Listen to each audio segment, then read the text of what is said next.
उसके परिवार की करनी थी। क्योंकि हमारे यहाँ के पत्रकार बंधु भी बहुत जागरूक हैं और समय समय पर इन विषयों पर चर्चा हम लोग करते रहते हैं। तो कुछ दिन पहले ही मेरी अस्थाना जी से उस विषय पर बात हुई थी कि एक बच्चा यहाँ से खो गया है। मैंने वहीं से इनको फोन किया। मैंने कहा, अस्थाना जी, आपके अखबार में इस बच्चे के बारे में निकला था, कुछ जानकारी दीजिए।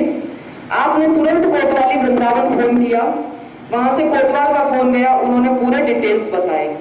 उस बच्चे के घर पर जब उन लोगों को भेजा गया तो वो बच्चे का पिता देखिए अपने बच्चे को कब से ढूंढ रहा था। जैसे ही उसको ये नहीं मालूम है कि ये बच्चा उसका है, लेकिन जैसे ही संज्ञान में ये आता है, जानकारी में ये आता है कि कोई बच्चा मिला है, वो व्यक्ति साइकिल लेकर के वृंदावन से मथुरा पहुंचा।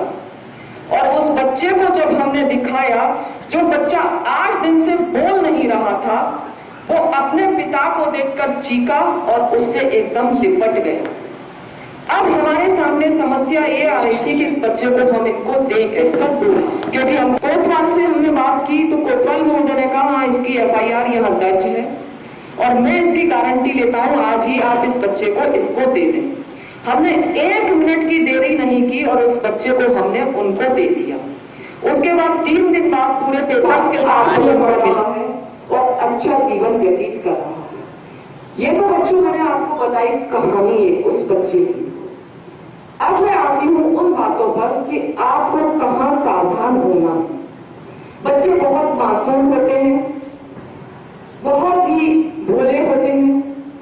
कितना भी ज्यादा बच्चा क्यों ना हो, लेकिन हृदय से वो भोला होता है। इसलिए उसे बाल स्वरूप, बाल मन कहा जाता है। उस स्थिति में हमारे बच्चों के साथ ये दुर्घटनाएं घटित होती हैं। तो बच्चों, मैं आपको बताना चाहती हूं कि इन दुर्घटनाओं से कैसे बचा जाए। मैं आप लोगों से एक सवाल करूंगी, बहुत सिंपल सा, उसके बाद मैं इस बात पर आऊंगी। आज मेरा